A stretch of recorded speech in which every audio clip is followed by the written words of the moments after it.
Hello everyone.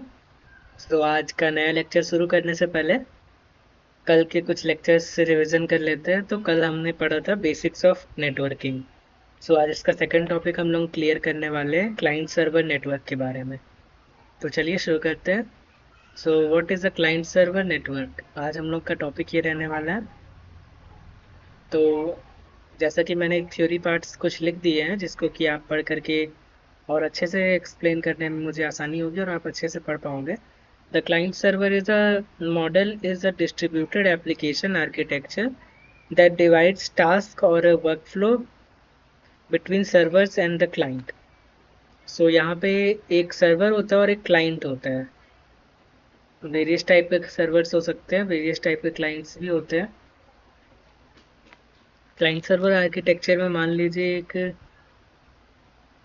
Basic सा example देता हूँ। एक सॉफ्टवेयर रन करते हैं हम अपने सिस्टम पे, और उस सॉफ्टवेयर का काम है रिमोटली एक सर्वर पे अपलोडेड वीडियो को आपके सिस्टम में दिखाना, जैसा कि काम यूट्यूब से होता है। तो ये जो आर्किटेक्चर हुआ इसे बोलते हैं क्लाइंट सर्वर आर्किटेक्चर। और थ्योरी पार्ट इसका ये है कि application architecture that device task into work and workflow between servers and client, and यहाँ पे सर्वर और क्लाइंट मेन भूमिका निभाते हैं। उसके in this model the client sends the request to server for data. जैसा मैंने आपको बताया, क्लाइंट यहाँ से रिक्वेस्ट करता है फॉर डाटा। डाटा के लिए यहाँ से रिक्वेस्ट किया जाता है क्लाइंट के द्वारा, और उसको प्रोसेस करके डाटा को दिया जाता है, which typically process the server side. The server then returns the request data to the client. Client generally not share resources with each other. They rely on the server to provide the resources and service requested. अब इसे एक example से आप ये समझ सकते हैं, जैसे कि एक क्लाइंट है, क्लाइंट ए, और एक क्लाइंट है, क्लाइंट बी। इन दोनों के जो जो भी डिटेल्स, ये दोनों मान लीजिए बिजनेस करते हैं, और इनका जो पेमेंट है वो जो है वो प्रोसेस किया जाता है क्लाइंट जेड के द्वारा। जेड मान लीजिए जैसे रेजो पे हो गया या फिर कोई एक पेमेंट गेटवे हो गया। अब कुछ भी डाटा अगर इन्हें निकालना होता है अपने, तो वो ये डायरेक्ट इनसे कांटेक्ट करते हैं। तो ये आपका एग्जांपल हो गया क्लाइंट सर्वर आर्किटेक्चर का भी। जैसे कि आपका ईमेल सिस्टम हो गया और वर्ल्ड वाइड वेब। इसे सिंपल से समझिए, जैसे जो आपका ईमेल ब्राउज़र हो, जैसे जो आपका इंटरनेट ब्राउज़र होता है, मान लीजिए आपका इंटरनेट ब्राउज़र है जिसमें कि आप जीमेल यूज़ कर रहे हैं। तो जो जीमेल होता है,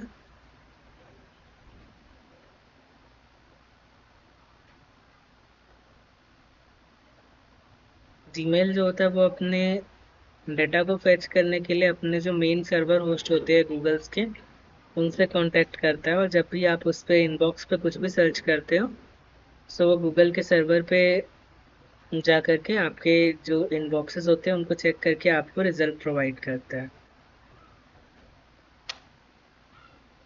उसी तरह से वर्ल्ड वाइड वेब होता है, जब आप वेब से कुछ भी डेटा निकालना चाहते हो तो वो वर्ल्ड वाइड वेब के थ्रू आपको मिल जाता है।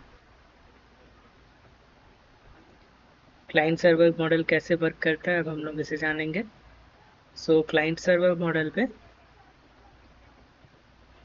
एक क्लाइंट होता है, जैसा कि मैंने आपको बताया था, refer to as a device that requires और रिसीव फ्रॉम सर्वर। जैसे मान लीजिए एक हो गया मोबाइल फोन, वो एक क्लाइंट हो गया, और जो सर्वर है वो सिंपल सा एक सर्वर है। इसलिए इनके बारे में मैंने दे दिया। ये एक रिमोट सर्वर होता है, जैसे कि जिसे आप किसी भी जियोग्राफिकल लोकेशन से इंटरनेट के माध्यम से आप इसे यूज़ कर सकते हैं, इससे डाटा ले सकते हो।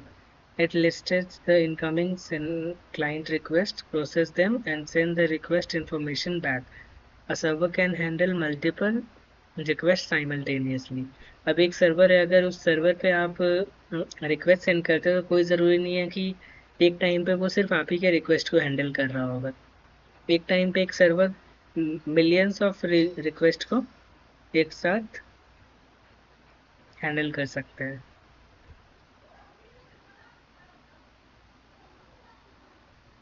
ओके, सो अब हम लोग आगे बढ़ रहे हैं। मिलियंस ऑफ रिक्वेस्ट एक साथ में वो हैंडल कर सकते हैं। अब ये एक फ्लो चार्ट है जिसके माध्यम से मैं आपको समझाता हूँ। यहाँ पे एक सर्वर पीटी सर्वर है, यानी कि ये प्रेजेंट इस सर्वर में डेटा स्टोर्ड है। ये नेटवर्क का हो गया, नेटवर्क चैनल्स के थ्रू हम कनेक्टेड रहते हैं इंटरनेट के थ्रू।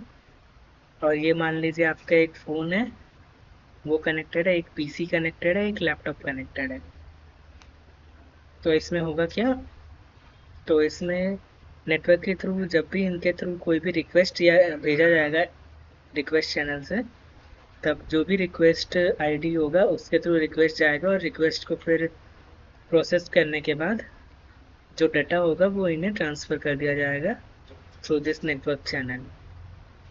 और इसका रिस्पॉन्स टाइम होता है जो कि बहुत लो होता है, जिस वजह से आपको बफरिंग नहीं मिलती, या फिर कभी अगर आपको इंटरनेट पर वीडियो में बफरिंग मिलती है तो नेटवर्क चैनल की वजह से ऐसा दिक्कत होता है, या फिर सर्वर में अगर स्टोरेज में दिक्कत है तो ये दिक्कत आती है। इसी में यूज़ होता है आपका अपलोड और डाउनलोड स्पीड टाइम। जो अगर आप स्पीड टेस्ट करते होंगे तो आपको एक डाउनलोड स्पीड और एक अपलोड स्पीड दिखती है। तो नेटवर्क के थ्रू जब भी कुछ भी डाटा आपके सिस्टम में अपलोड होता है या फिर मिलता है तो उसमें अपलोडिंग स्पीड का बहुत हेल्पफुल होता है। अब कैसे एक ब्राउज़र इंटरैक्ट करता है सर्वर से, ये हम लोग सीखेंगे। तो इसलिए मैंने बहुत सारे आपके लिए डिज़ाइन से एनिमेशंस के थ्रू बताया। जैसे कि मान लीजिए आप गूगल पे जा कर के सर्च करते हो, आपने सर्च किया यूट्यूब, youtube.com, आपने यहाँ पे सर्च कर दिया यूट्यूब।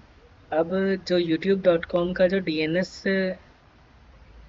सर्विस प्रोवाइडर में जो भी आईपी एड्रेस रहेगा वो इस डीएनएस सर्वर से पता लगाया जाएगा और उसके ब्राउज़र सेंड द एचटीटीपी और एचटीटीपीएस रिक्वेस्ट, ये सेंड करने के बाद सर्वर जो है वो वेबसाइट का जो फाइल होता है, यानी कि जो यूट्यूब का फर्स्ट पेज होगा वो आपको यहाँ प्रोवाइड कर देगा। देन आफ्टरवर्ड्स जब आप इसके सर्च बार में यहाँ सर्च करेंगे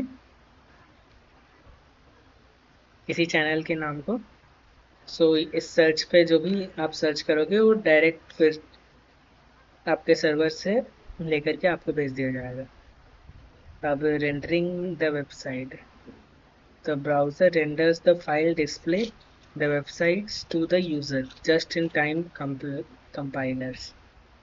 देखिए, अब जो आप डेटा आप मंगाना चाहते हो उसे कंपाइल करके वापस से भेजा जाता है सिस्टम में। तो डिफरेंट टाइप्स ऑफ आर्किटेक्चर हो जाते हैं जिसके थ्रू ब्राउज़र आपके जो डाटा होता है उसको विजुअल वेब पेजेस में कन्वर्ट करता है। जैसे allow the browser to convert raw data into a visual web page.